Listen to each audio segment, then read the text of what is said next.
Number one అంటారు. అసలైన number one Guru Kashi university.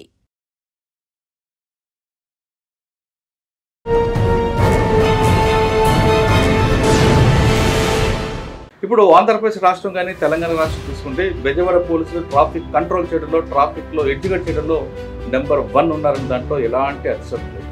ఆ టీమ్ లీడర్ ప్రస్తుతం అంటున్నారు, ఆయనే ఏవిఎల్ ప్రసన్న కుమార్ గారు, అడిషనల్ డీసీపీ ట్రాఫిక్ బెజవాడ.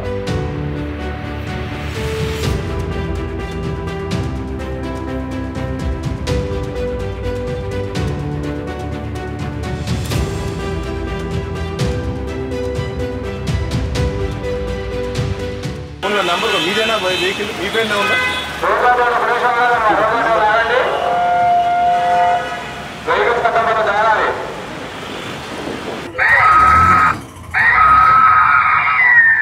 ఏంటి మమ్మీ ఎవడీడు మందు అంతలాగా అక్కడ ఉంటే ఇక్కడ వస్తుంది వాసన. పుట్టినరోజు సార్ నాది. అరే రే రే పెద్ద సమస్య వచ్చి పడిందే, ఇప్పుడు ఏం చేద్దాం? మరి క్వార్టర్ అంటున్నావు ఇప్పుడు సార్ మళ్ళీ అది కూడా వచ్చిద్దాం. చూసారా సార్ డబుల్ యాక్షన్. అది ఎందుకు వస్తుంది ఇక్కడికి? నిన్ను వదిలేమన్నా, నువ్వు వదిలేవా బాబు? నువ్వు అసలు బండి ఎంతమంది ఎక్కారు? బండి నడిపోడు నీకే తెలియట్లే.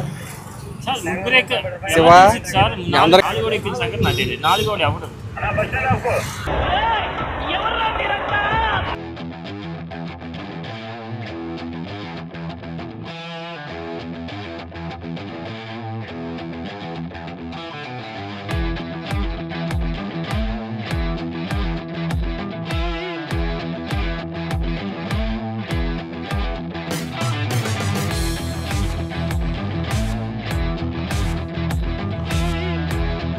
సార్ ఏ దేశంలో ఎంతకాలం పనిచేస్తారు? 2 years పనిచేస్తారు. అక్కడ మీకు బాగా గుర్తుండిపోయిన కేసు అనుకుంటున్నారు? మావోయిస్టే ఉందండి. స్టేషన్ మీద అటాక్ చేసి 36 అత్తబాబు తీసుకెళ్ళిపోవడం. సార్ పెద్దాపురం అనగానే అప్పట్లో ప్రాస్టిట్యూషన్ అది ముద్ర ఉంది. ఆ ముద్ర నుంచి మీరు ఎలా బయటపడ్డారు? ఆ ముద్రని కంట్రోల్ చేయడానికి ఏం చేస్తారు? నాకు ఏ హ్యాబిట్స్ ఈ రోజుకి ఏం లేవండి. అదొకటి అడ్వాంటేజ్, బిగ్గెస్ట్ అడ్వాంటేజ్. రెండోది ఏంటంటే అండి, దాని ఆరిజిన్ చెప్పండి అసలు. పెద్దాపురం ఎందుకు అంత సీక్రెట్గా మనం రైడ్ చేస్తే వెళ్ళి అన్ని చుట్టూరు కర్టన్స్ ఉంటాయి, వెనకాల ఏదో ఒక డోర్ ఉంటుంది. ఆ డోర్ లోపల బిట్టులను దాస్తూ ఉంటారు. లేదు శానిటరీ బాత్రూంలోకి వెళ్తే బాత్రూమ్ వెనకాల గోడకు కూడా ఒక డోర్ ఉంటుందండి, దాని వెనకాల దాస్తారండి. ఎక్కడికి వెళ్ళినా మనకు కనపడరండి. చిన్న పెట్టి రీజన్స్ మర్డర్ అవుతుంటాయి ఎందుకండి? వాళ్ళు చచ్చిపోమంటే చచ్చిపోతారండి, ఎదుటి నరికేమంటే నరికేస్తారు. ఎందుకు తెలియదు, ఏంటో తెలియదు. ఒక పోలీస్ ఆఫీసర్ జాయిన్ అయింది, డిపార్ట్మెంట్లో యూనిఫామ్ తీసుకుంది పబ్లిక్ సర్వీస్ కోసం, రైట్? ఇక్కడికి వచ్చాక కొంతమంది ఆ పార్టీ వాడని ఈ పార్టీ వాడని ముద్ర వేస్తారు యూనిఫామ్ సర్వీస్ వాళ్ళు. ఎక్కడో దాకా ఇంటి దొంగలు అన్నట్టు పోలీస్ డిపార్ట్మెంట్లోనే ఉంటారు, కానీ పై వాళ్ళకి వీడేంటి వాడేంటి వాళ్ళు ఎవరు చూస్తారు? 2.5 సంవత్సరాలు ఉద్యోగాల ఇంట్లో పెడితే మనకున్న ఫైనాన్షియల్ ప్రాబ్లమ్స్ చాలా ప్రాబ్లమ్స్ అండి. నేను ఒక 2 సైట్లు కూడా అమ్ముకున్నాను. ఇప్పుడు అనిపించింది సార్ ఎందుకు యూనిఫామ్ వేసుకున్నాను అనిపిస్తుంది కదా. నేచురల్ ఇంట్లో కూడా రిజైన్ చేయమన్నారు. అస్త్రం అన్న యాప్ గురించి కూడా చెప్పాలి.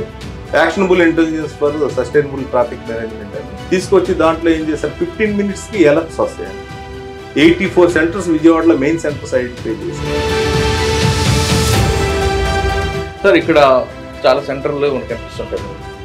పట్టుకున్న ట్రాఫిక్ వైలేటర్స్లో ఎడ్యుకేటెడ్ ఎంతమంది ఉంటారు, అన్ఎడ్యుకేటెడ్ ఎంత ఉంటారు? ఆ పర్సంటేజ్ 70% ఎడ్యుకేటెడే ఉంటారు. మీకు పట్టుకున్న వాళ్ళు మీకు బాగా నవ్వు తెప్పించిన సంఘటన గుర్తుంది? నువ్వు ఎందుకు పెట్టుకోలేదు హెల్మెట్ తీసుకుని? నేను మెకానిక్ని సార్ అంటాడు. మరి నీ హెడ్ ఏమైనా ఐరన్తో అయిందా ఏంటంటే మాట్లాడుతూ.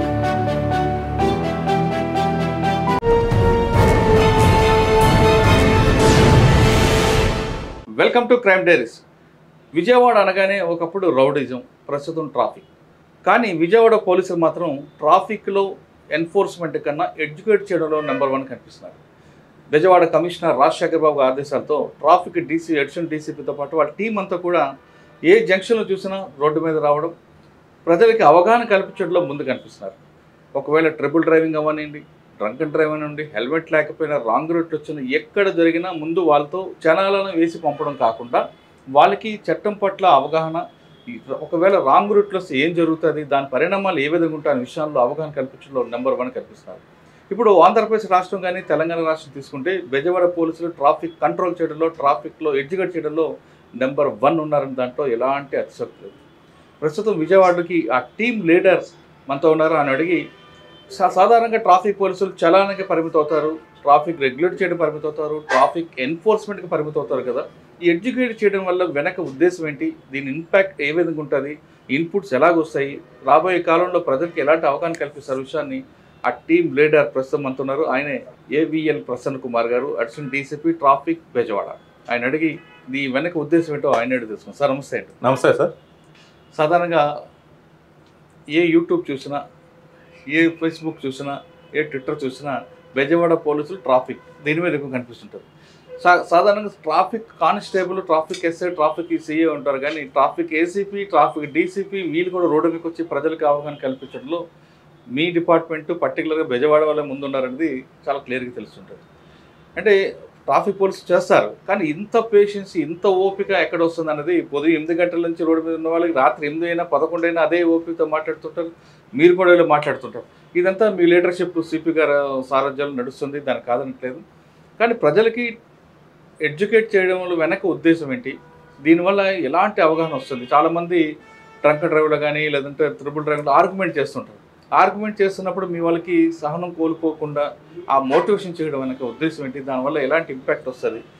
ఏ త్రిబుల్ ఉంటుంది ట్రాఫిక్లో, ఎడ్యుకేషన్, ఎన్ఫోర్స్మెంట్, ఇంజనీరింగ్ మీద కాదు కాబట్టి ఈ రెండిట్లో చేయడం వెనక ఉద్దేశం ఏంటి, దీన్ని ఎలాగ మీరు ఇంపాక్ట్ చేస్తున్నారు, దీన్ని ఇంప్లిమెంట్ చేయడం వెనక మీకు వచ్చే ఇన్పుట్స్ ఏంటి? ఈ ప్రశ్నలకు సమాధానం చెప్పే ముందు ప్రసన్న కుమార్ గారి కుటుంబ నేపథ్యం, ప్రసన్న కుమార్ గారు ఈ యూనిఫామ్ బై ఛాన్సా బై చాయిసా? అది కరెక్ట్గా నేను చెప్పలేనండి. యాక్చువల్గా ఎంఎస్సి చదివానండి నేను. నాది మచిలీపట్నం నేటివ్, కృష్ణా జిల్లా. నా తండ్రి గారు అగస్తి వెంకటేశ్వరరావు గారు కమర్షియల్ ట్యాక్స్ ఆఫీసర్గా రిటైర్ అయ్యారు. మా అమ్మగారు విజయలక్ష్మి గారు, ఇద్దరు ప్రస్తుతానికి లేరు, స్వర్గస్థులు అయ్యారు. నేను ఎంఎస్సి అయిన తర్వాత యాక్చువల్గా బ్యాంక్ పిఓ కానీ గ్రూప్ 1 సార్, అప్పటికే గ్రూప్ 1 ప్రిలిమినరీ అయిపోయి ఉంది. 87లో వెళ్దామని అనుకున్నాం. ఆ టైంలో అన్నీ కూడా వెళ్ళినప్పుడు నాకు సబ్ ఇన్స్పెక్టర్ జాబ్స్ పడినాయి. దీనికి గ్రూప్ 1 మెయిన్కి ప్రిపేర్ అవుతూ, అలాగే కనదుర్గ గ్రామీణ బ్యాంకు ఆఫీసర్స్, ఇలా అన్నిటికీ అప్లై చేసుకుంటూ వస్తే అన్నిటికీ సెలెక్ట్ అయ్యానండి నేను. అలాగే రైల్వేస్ కూడా సెలెక్ట్ అవ్వడం జరిగింది. ఉన్న వాటిలో బెస్ట్ చాయిస్ పోలీస్ అంటే దాంట్లో నేను ఆ రకంగా నేను మా ఫ్యామిలీలో కూడా అంతకుముందు మా ముత్తాత గారు అగస్తి భోగయ్య నాయుడు గారు అని ఇక్కడ 1 టౌన్ ఎస్ఐగా చేశారు, రిటైర్ అయ్యారు వారు, ముత్తాత గారు. మళ్ళా మా అమ్మగారి హస్బెండ్ కొనపరెడ్డి రామారావు గారు అని హెడ్ కానిస్టేబుల్గా చేస్తూ గుండెపోటు వచ్చి చనిపోయారు. తర్వాత ఎవరూ లేరు, అంత ఇంట్రెస్ట్ లేదు, అనుకోకుండా రావడం, ఆ ప్యాషన్ డెవలప్ చేసుకోవడం.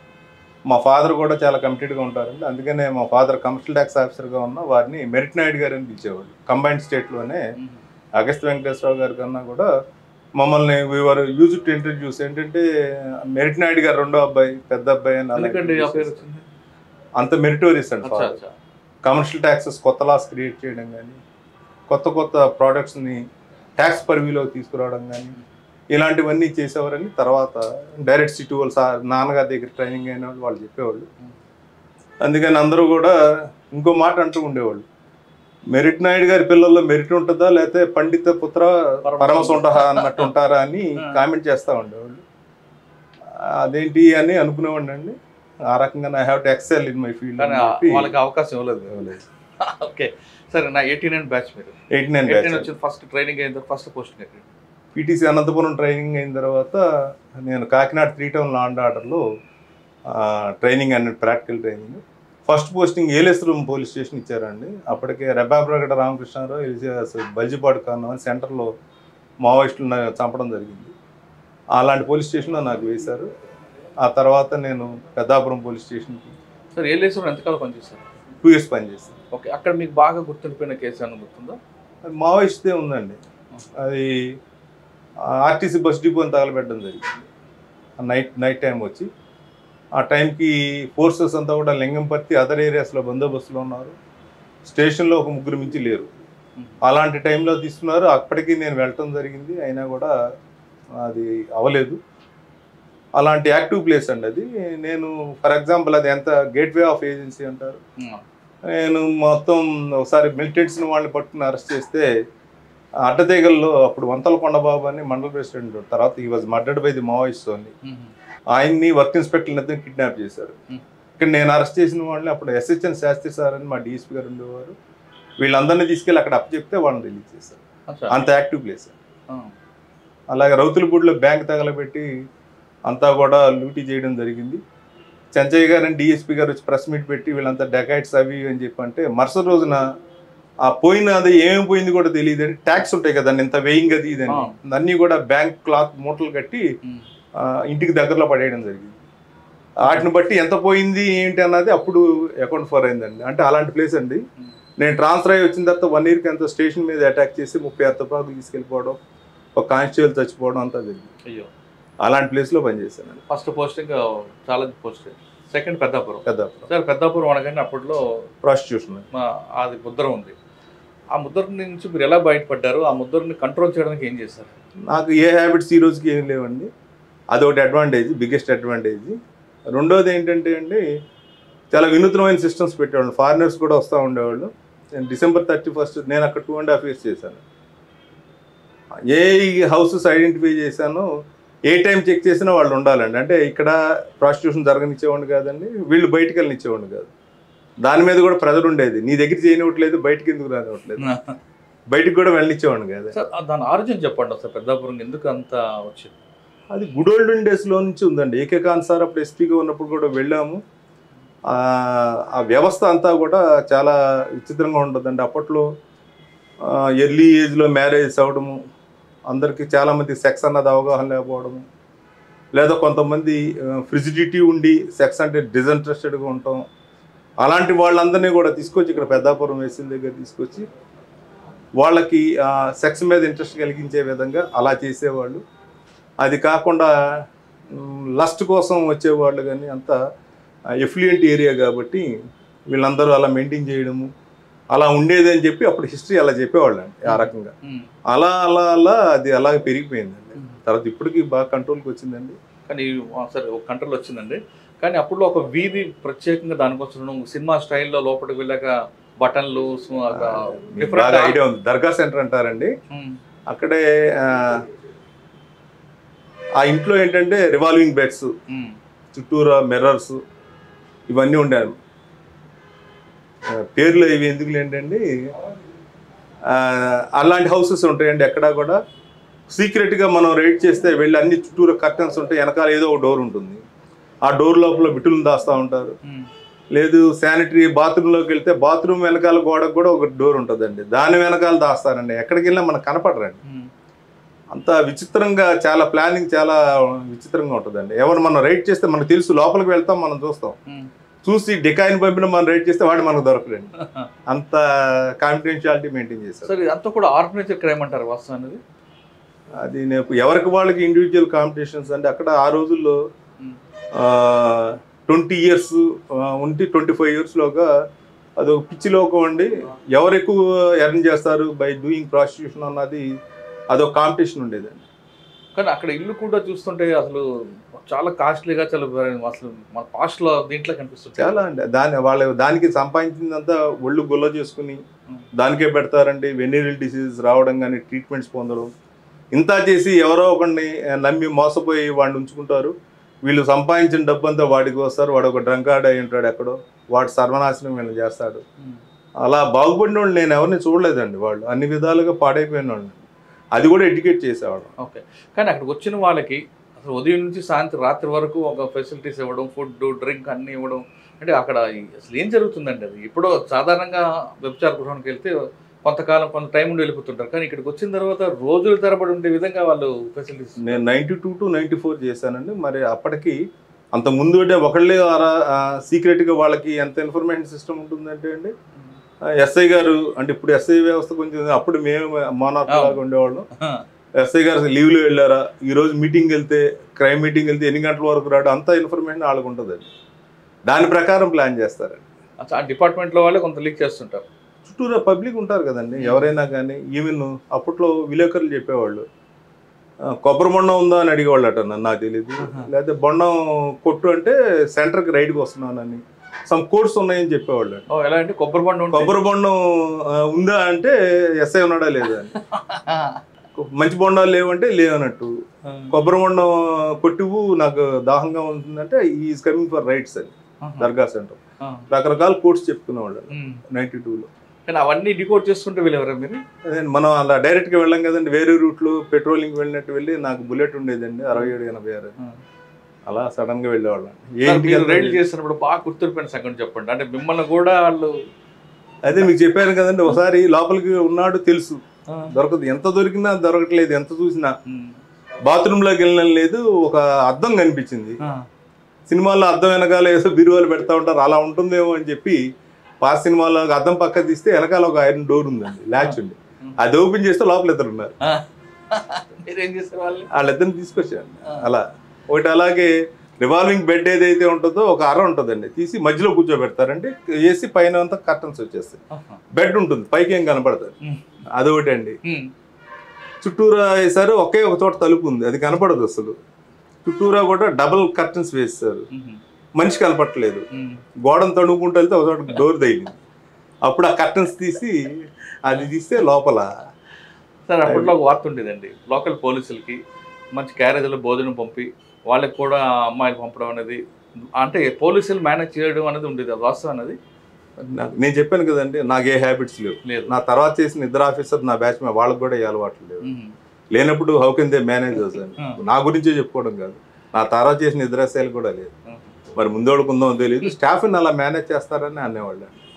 సార్ పెద్దాపురం బాగా గుర్తుండిపోయింది మీకు, అంటే నాకు మంచి పేరు కూడా తీసుకొచ్చింది. అంటే అక్కడ మార్పు తీసుకురావడము, నెక్స్ట్ ఏ హ్యాబిట్స్ లేకుండా ఉండి అక్కడ పనిచేయడం అన్నది కూడా ఒక ఛాలెంజ్. అక్కడికి వెళ్ళాక ప్రవరాకుడ్ లాగా మారిపోయిన వాళ్ళు ఉన్నారండి, బట్ బై గాడ్స్ గ్రేస్ నేను నాకు అలా. అంటే అక్కడ ఎరా వేస్తుంటారు కదండి? వేస్తారా. ఓకే, పెద్దాపురం తర్వాత అండి? తర్వాత గొల్లపురంలో ఒక 6 నెలలు వెళ్ళండి. అక్కడి నుంచి కాకినాడ 3 టౌన్ లా ఆర్డర్కి వచ్చి 3.5 సంవత్సరాలు చేసి. అక్కడ ఏముంది సార్ గుర్తుండిపోయింది కాకినాడ? అదంతా కూడా స్లమ్ ఏరియా అండి, అంతా కూడా సినిమా రోడ్ అంటారు, సినిమా రోడ్డు, బ్యాంక్పేట అవన్నీ ఉంటాయండి, మసీద్ సెంటర్ ఇవన్నీ కూడా, సూర్యనారాయణపురం ఇవన్నీ ఉంటాయి. ఎవరండి ఎస్పీ అప్పుడు? నాకు వినయరంజన్ రే గారండి. పోస్టింగ్ ఇచ్చిన వారు ఏకే ఖాన్ గారండి. తర్వాత ఏకే ఖాన్ గారు వెళ్ళిపోయినాక వినయరంజన్ రే గారు వచ్చారు. తర్వాత వినయరంజన్ రే గారి తర్వాత త్రిపాఠి గారు వచ్చారు. 3 ఎస్పీలు ఉన్నారు, నేను మాత్రం 3 టౌన్ అన్నాను. 3 సంవత్సరాలు చేశారు సార్. ఓకే, కాకినాడ తర్వాత అండి? కాకినాడ తర్వాత రావులపాలెం ఎస్ఐగా వెళ్ళాను, అక్కడ 3 years చేశాను. రావులపాలెం అనగానే ఎక్కువ ట్రాఫిక్ జామ్లు, రోడ్ యాక్సిడెంట్స్ అండి, అది ఎలా కంట్రోల్ చేస్తారండి? ఒక్కసారి రావులపాలెం దగ్గర జామ్ అయిందంటే ఇటు రాజమండ్రి, ఎందుకంటే అప్పుడు సింగిల్ బ్రిడ్జ్ ఉండేది, గౌతమి బ్రిడ్జ్, రోడ్లు కూడా బాగుండేవి కాదు. అప్పుడు జొన్నాడ అంటే ఆలమూర్సి ఎస్ఐ ఎవరైతే ఉంటారో అతనితో కోఆర్డినేషన్ ఉంటే తప్పితే అవదండి. అదేవిధంగా కోనసీమకి గేట్వే అండి, అప్పట్లో యానాం బ్రిడ్జ్ ఇవేమీ లేవండి. దానివల్ల ఈ లోపలికి వెళ్ళాలన్నా చాలా ప్రాబ్లమేటిక్గా ఉండేది. ఎన్నో జరుగుతుండే, ఒక్కసారి మాత్రం మోర్ దాన్ 30 hours జామ్ అయిందండి. యాక్సిడెంట్ అయ్యి 2 చనిపోవడం, అది తీసేలోగా వెనకాల మళ్ళీ ఇంకో యాక్సిడెంట్ అవ్వడం, ఒక లారీ ఎర్లీ అవర్స్లో బ్రిడ్జ్ మంచి కింద పడిపోవడం ఆలమూరు వైపు జొన్నాడ జంక్షన్ దగ్గర. ఇలా జరిగేసరికి ఈ రోజు ఈవినింగ్ మొదలైంది, మరుసటి రోజు రాత్రి వరకు కూడా అలా వెళ్తూనే ఉంది, క్లియర్ చేసుకుంటూ వెళ్ళాల్సి వచ్చింది. అక్కడే washed hour teeth and all those mouth wash చేసుకుని అక్కడే కంటిన్యూ అవ్వాల్సి వచ్చింది. అదొకటే చాలా బెటర్ ఎక్స్పీరియన్స్ నాకు రావులపాలెం. సిద్ధాంతం బ్రిడ్జ్ దగ్గర అంటే సిద్ధాంతం అది బార్డర్ కదండి, అక్కడ అంత ప్రాబ్లం రాదు, ఇది బ్రిడ్జే మనకి ఇదే వస్తుందండి. తర్వాత ఇప్పుడు బాగా అయింది కానీ నేను అక్కడే మళ్ళీ తర్వాత రావులపాలెం ఇన్స్పెక్టర్ కూడా 2 years చేశాను. అప్పుడు అదే ప్రాబ్లం కంటిన్యూ అయిందా? అప్పటికి నేను 2002లో ఇన్స్పెక్టర్ అయ్యానండి. రాజమండ్రి రూరల్ ఇన్స్పెక్టర్కి వచ్చి సిఐడికి వెళ్ళి అక్కడి నుంచి మళ్ళీ వచ్చేసరికి 2 బ్రిడ్జిలు వస్తున్నాయి, హైవే ఎక్స్పెక్షన్. రావులపాలెం ఎస్ఐ దగ్గర చూసారండి, సిఐగా ప్రమోషన్ వచ్చింది. ప్రమోషన్ రాజమండ్రి రూరల్ ఇన్స్పెక్టర్కి వచ్చానండి ఒక 1 year. అక్కడి నుంచి సిఐడికి వెళ్ళానండి 1 year. రాజమండ్రిలో రూరల్లో మీకు వచ్చిన ఛాలెంజ్ ఏంటి? అక్కడ డిఫరెంట్ కల్చర్ ఉంటుంది, మీకు రౌడీజం కనిపిస్తుంది, గంజా బ్యాచ్ ఉంటుంది, నల్ల మంది అమ్ముతారు, అదంతా సిటీ ఉండేదండి. నేను రూరల్ గట్టి బోర్డర్ కడియం నియోజకవర్గం ఉండేది. కడియం నియోజకవర్గం మొత్తం అంతా రూరల్ ఏరియా అండి మొత్తం. కానీ సిటీ అన్నది టౌన్గా ఉండేది, బెల్ట్ కడియం లాగా బయట ఉన్నదంతా కూడా రూరల్ సర్కిల్గా ఉండేది. అక్కడ మెయిన్ మామూలుగా ఈ లాండ్ ఆర్డర్ ఇష్యూస్ లేకపోతే క్రైమ్ ఇవి ఉండేవి తప్పితే గాంజా ఇష్యూస్ అవి ఉండేవి కదండి. ఆయిల్ పిల్ఫరేజ్ ఎక్కువ ఉండేది. నల్ల మందు అమ్ముతుంటారు అప్పట్లో లేదండి, ఐడి. ఓకే, అదే హైవే యాక్సిడెంట్స్, డెత్స్ ఇవన్నీ ఎక్కువ ఉండేయండి. రాజమండ్రి రూరల్తో సిఐడి తర్వాత రాజమండ్రి రూరల్ తర్వాత సిఐడి అండి, తర్వాత రావులపాలెం సిఐడి మళ్ళీ వచ్చారు, 2 బ్రిడ్జ్లు కట్టించారు. మళ్ళీ అక్కడి నుంచి మళ్ళీ రాజమండ్రి రూరల్ సిఐగా మళ్ళీ వచ్చాను, మళ్ళీ ఒక 2 years చేశాను. అక్కడి నుంచి మారాడి మిల్లు వెళ్ళానండి.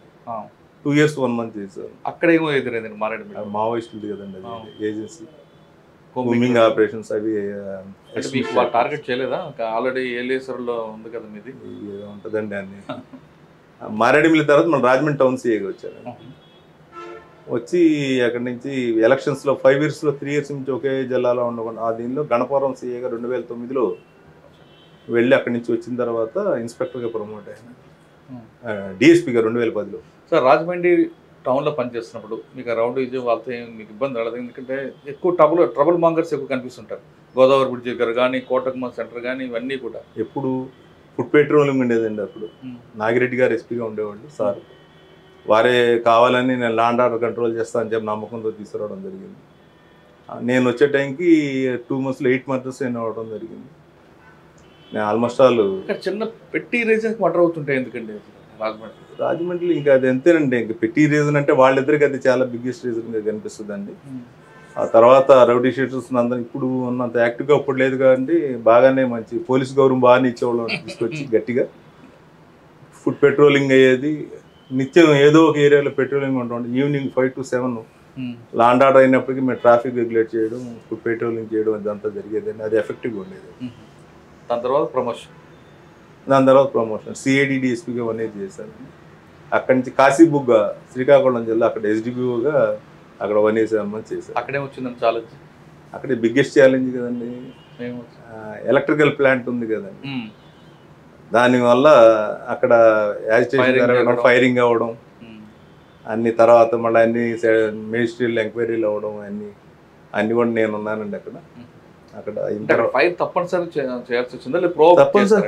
తప్పనిసరి అటాక్ చేసి ఆల్ వర్ బీటన్ అప్ అండి. So many took to heels అండి. ఐ వాజ్ బీటన్ అప్ అండి. అప్పుడు ఫస్ట్ ఫైరింగ్ ఓపెన్ వడ్డిదాండ్ర అన్న విలేజ్ దగ్గర చేయాల్సి వచ్చింది. తర్వాత 2 రోజులు అయిన తర్వాత ఇక్కడ అవుతుంటే కరెక్ట్గా పిఎన్ అండి పోదినాయుడుపల్లి అని చెప్పి అక్కడ జరుగుతుంటే అక్కడ ఐపీఎస్ ఆఫీసర్స్ చుట్టూరా మోర్ దాన్ 1000 రౌండప్ చేయడం, ఒక బొలెరో వాహనాన్ని తగలబెట్టడం. అదే టైం సెట్లో నన్ను అక్కడికి వెళ్ళమంటాం. నేను 15 మందిని తీసుకుని పెరిఫరల్గా లాఠీ చార్జ్ చేసుకుంటూ క్లియర్ చేసి ఆఫీసర్స్ని చేసినప్పుడు అప్పుడు ఒక 3 చనిపోయారండి. సార్ ఆ సంఘటన ఒకసారి రివీల్ చేసుకుంటే అది ఆర్గనైజర్గా చేశారనిపిస్తుంది అదండి?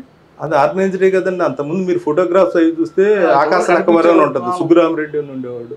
విలేజ్లోకి వస్తే అదేదో సినిమాలో లాగా ముసుగులు వేసుకుని హాట్ ఆయిల్ తయారు చేసి పోలీసులు వస్తే పోలీసుల మీద పోసేస్తామని చెప్పి, అది లీడర్ బేస్డ్. వాళ్ళు చచ్చిపోమంటే చచ్చిపోతారండి, ఎదుటోడిని నరికామంటే నరికేస్తారు. ఎందుకు తెలియదు, ఏంటో తెలియదు.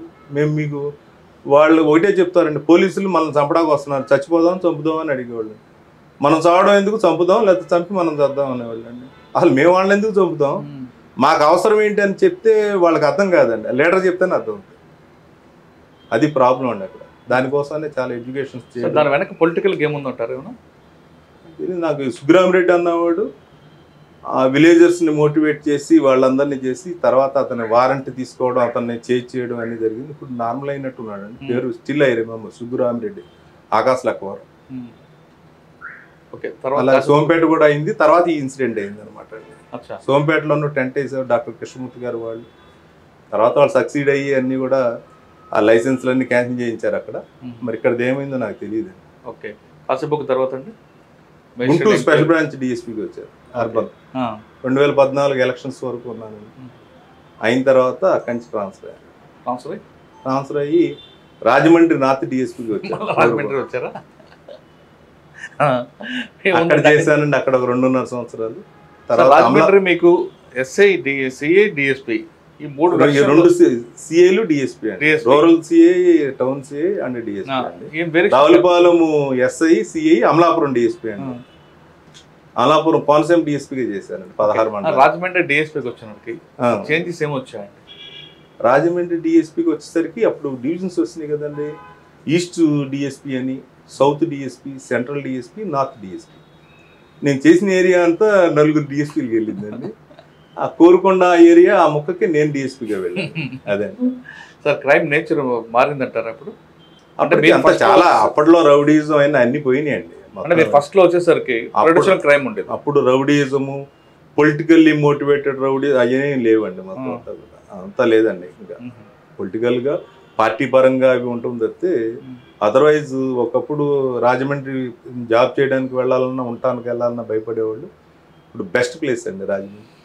ఎందుకంటే ఎయిర్పోర్ట్ దగ్గరలో ఉంది, మెయిన్ రైల్వే స్టేషన్ ఉంది, హైవే ఉంది, ఎడ్యుకేషన్ ఉంది అక్కడండి, మెడికల్ ఫెసిలిటీస్ ఉంది, ఆల్ ఫెసిలిటీస్ బాగుంటుంది బ్రహ్మాండంగా అండి. పక్కన గోదావరి ఉంటుంది, మంచి భోజనం, బెస్ట్ ప్లేస్ అండి. ఒకప్పుడు భయపడేవాళ్ళు, ఇప్పుడు ఎవరివన్ కెన్ ప్రిఫర్ రాజమండ్రి.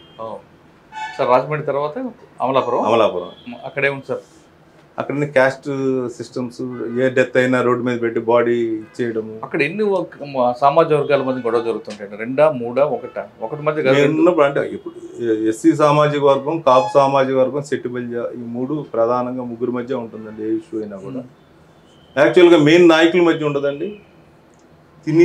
తిరగగా తిన్నది అరక్క, ఎవరైనా ఇద్దరు కొట్టుకుంటే అనుకోకుండా ఆ 2 కులాలు అయితే ఈడెళ్ళిపోయి మనల్ని అన్నాడు అని అంటాడు, వాడెళ్ళి మనల్ని అన్నాడు అంటాడు. అంతేగాని ఏం జరిగింది అన్నది క్రక్స్ ఆఫ్ ది ఇష్యూలోకి వెళ్ళే ఇష్యూ ఉండదండి. ఉండదు, తర్వాత వస్తుందండి అది. అసలు గొడవ పొలిటికల్ కానీ లేకపోతే ఒక కుల నాయకుడు కొట్టుకోమంటాం కానీ అలా ఉండదండి. సైకిల్ ఇది జరిగి ఇది 2 గుద్దుకోవచ్చు, లేకపోతే ఏదైనా అవ్వచ్చు. వీడేదో వాళ్ళ బూతులు తిప్పితే వాడొచ్చి కొడితే ఆడు వేరే కులాలు అయితే అలా వెళ్ళిపోతాయి. అదే అటువంటి సంఘటన నాకు ఎదురైందండి అక్కడ అమలాపురంలో. అయ్యే ఎక్కువ ఉంటాయండి అవి. వాళ్ళది SC ST కేసు పెట్టడం, వాళ్ళు పెట్టారని వీళ్ళు SC ST కూడా అన్ని ఫాల్స్ కేసు అంటారు చూడండి. ఇదండి మోటివేటెడ్ గా ఉంటాయండి ఎక్కువ. సార్ మీరు పనిచేసిన టైంలోనూ తర్వాత అంబేద్కర్ బొమ్మలు తీసుకొచ్చి బావిలో పడేయడం అది అప్పుడైనా? అది చాలా ముందు అండి, చాలా ముందా. చెప్పుల దండలు వేయడాలు అవన్నీ కూడా ఇప్పుడు నేను రావులపాలెం ఎస్ఐ ఉన్న టైంలోనండి. అంటే 98, 2000 ఆ టైంలో జరిగాయి. అంటే కావాలని చేస్తారా ఏంటి? గొడవలు సృష్టించడం కోసం వాళ్ళలో వాళ్ళే చేస్తారు, బయట చేస్తాడు. మీకు నాకు గొడవ అయితే రెండింటిని ఫ్లేర్ అప్ చేయాలంటే థర్డ్ పర్సన్ కూడా వచ్చి వేసేస్తాడు. అదే అండి, అది ప్రాబ్లం అక్కడ. ఎందుకంటే ఎవరు చేశారు అన్న ప్రతి వాళ్ళకి కూడా మహానుభావుడు అంబేద్కర్ గారి విగ్రహాన్ని పావుగా తీసుకోవడం అన్నది బాధాకరం. తర్వాత అమలాపురం అయిన తర్వాత మధురవాడ ఏసీపీగా వెళ్ళానండి. అక్కడ మధురవాడ ఏసీపీగా ఒక 4 నెలలు ఎలక్షన్స్లో చేశాను.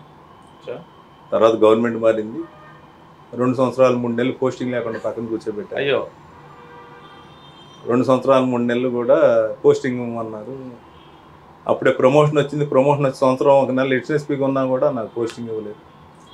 తర్వాత యూనిఫామ్ ఇవ్వకుండా Transco AP EPTCL chief vigilance ఆఫీసర్గా విశాఖపట్నం పోస్టింగ్ ఇచ్చారు.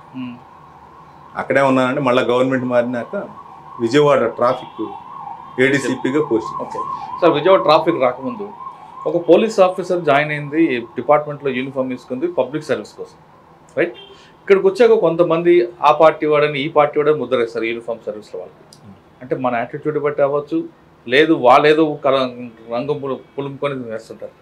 ఇప్పుడు మీలాంటి వాళ్ళకి సిన్సియర్గా పనిచేసుకొస్తున్న వాళ్ళకి ఈ విధంగా కలర్ వేసి పక్కన పెడితే మీ మనోభావం దెబ్బతిందా? ఎందుకు దెబ్బతినమండి? చేసేవాళ్ళు ఎక్కడో దాకా ఇంటి దొంగలు అన్నట్టు పోలీస్ డిపార్ట్మెంట్లోనే ఉంటారు, కానీ పై వాళ్ళకి వీడేంటి వాడేంటి వాళ్ళు ఎవరు చూస్తారు? ఇక్కడ చెప్పేవాళ్ళే మన గురించి తప్పుగా చెప్పడం జెలసీ వల్ల. ఇలాంటి వాళ్ళని ప్రొటెక్ట్ చేసే ఆఫీసర్ లేరు, సీనియర్ ఆఫీసర్ లేరు. అసలు ఇప్పుడు మాట అనేది ఎక్కడా లేదండి. అది ఎలా జరుగుతుందండి సార్? అటువంటి 2.5 సంవత్సరాలు ఉద్యోగాలు ఇంట్లో పెడితే మరి మనకున్న ఫైనాన్షియల్ ప్రాబ్లమ్స్ చాలా ప్రాబ్లమ్స్ అండి. నేను ఒక 2 సైట్లు కూడా అమ్ముకున్నానండి. ఐ స్వేర్ అని కనకదుర్గమ్మ. అదే మరి అప్పుడు అనిపిస్తుంది కదా, శాలరీ అది ఏమి ఇవ్వకుండా బందోబస్తులు పిలిచేవాళ్ళు, వెళ్ళేవాళ్ళని చేసుకుంటూ వచ్చేవాళ్ళు. అనిపించింది సార్ ఎందుకు యూనిఫామ్ వేసుకున్నాను అనిపిస్తుంది కదా. నేచురల్ ఇంట్లో కూడా రిజైన్ చేయమన్నారు అని మొండిగా అలాగే డిపార్ట్మెంట్లో. ఓకే, తర్వాత ప్రభుత్వం మారింది. ఇప్పుడు ట్రాఫిక్ ADCP.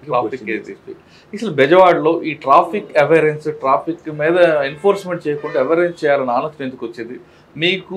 మీ టీం ఎలా సపోర్ట్ చేస్తుంది? ఎక్కువ ఆర్గ్యుమెంట్ చేస్తామని ఎంత సహనంగా ఎందుకు మాట్లాడుతున్నాం? ఆ యాటిట్యూడ్ ఎలా డెవలప్ చేసుకొచ్చారు? మెయిన్ ఇక్కడ మీరు ముందే చెప్పారు, CP రాజశేఖర్ బాబు గారు ఒక రోల్ మోడల్ అండి. నేను జాయిన్ అయినప్పుడు ఫస్ట్ సార్ అడిగినారు, are you willing to work here? ఇంట్రెస్ట్తో వచ్చావా లేకపోతే బై ఛాన్స్? మీరు అడిగినట్టు నేను బై ఛాన్స్ వచ్చాను. I didn't ask for this post. ఇంతకుముందు ఎర్లీగా ట్రాఫిక్లో చేసామని అడిగారు, చేయలేదా?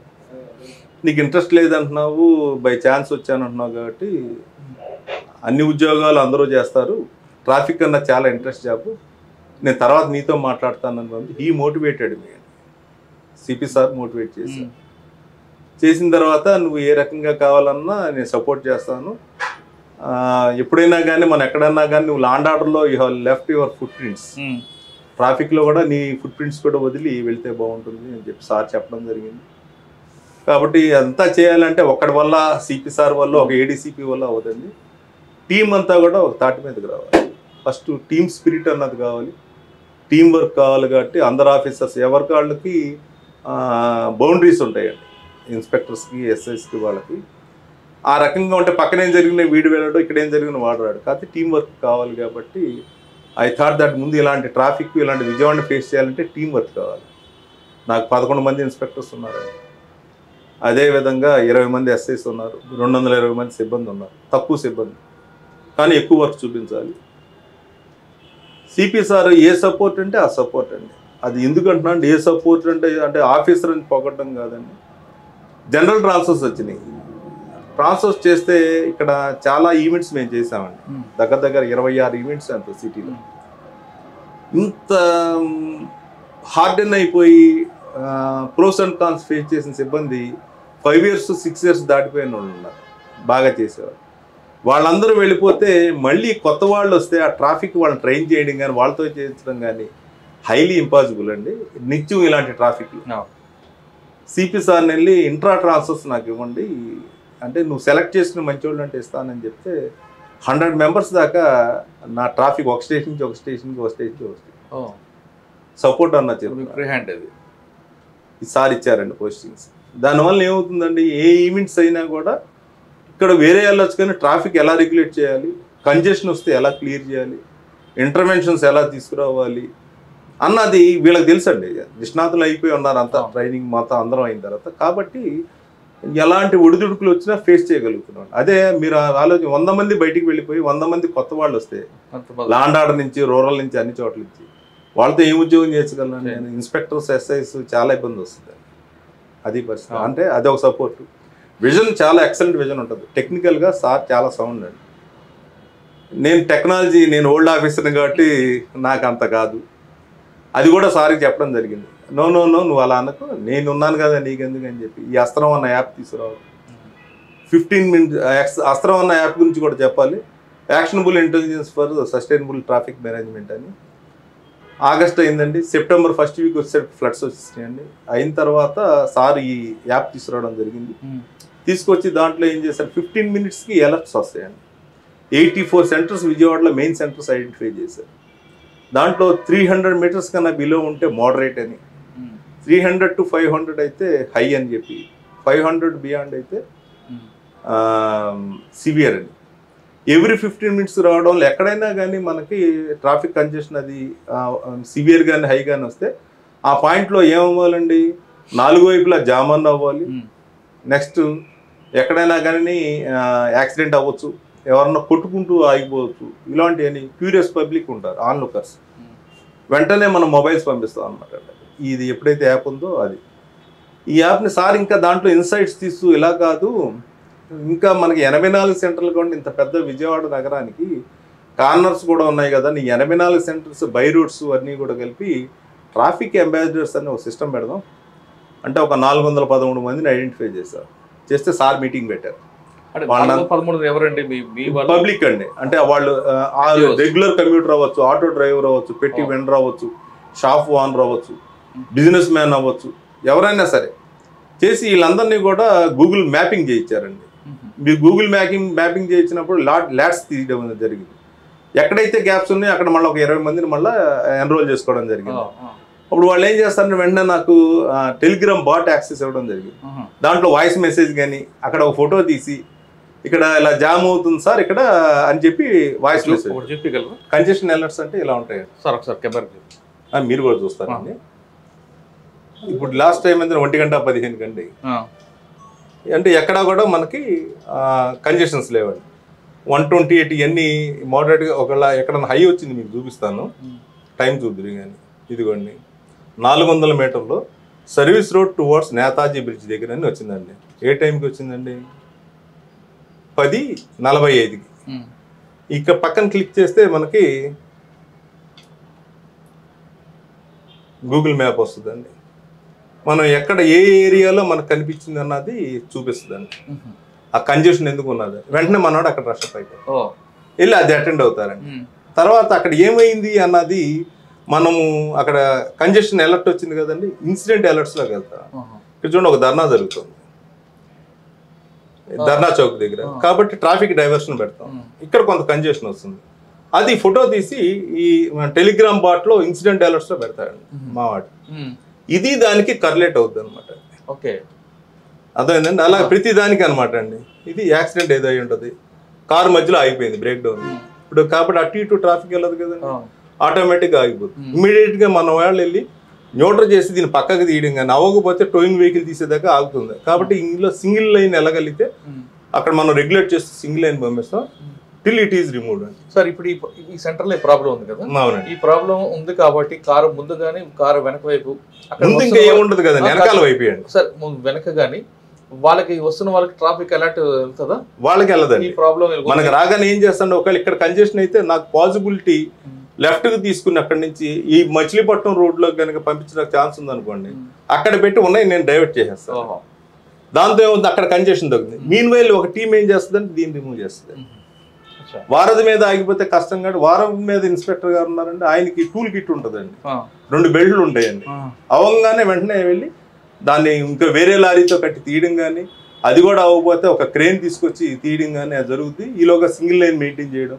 మీరు ఎక్కడన్నా కానీ మీరు కంజెషన్ అవ్వండి ఏదన్నా అవ్వండి, విజయవాడలో సిపి గారు ఆధ్వర్యంలో మీరు అనుకుంటారు ట్రాఫిక్ ఆగిపోయింది పోలీసు వాళ్ళు ఏం చేస్తున్నారు, మీరు అలా దగ్గరకు వచ్చేసరికి స్పాట్కి you could see our police man.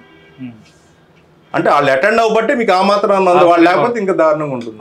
అదండి, అది రాజశేఖర బాబు గారి అనేది ఏంటంటే పబ్లిక్ సేఫ్టీ. సార్ ట్యాగ్ పోలీస్కి public safety is important rather than publicity.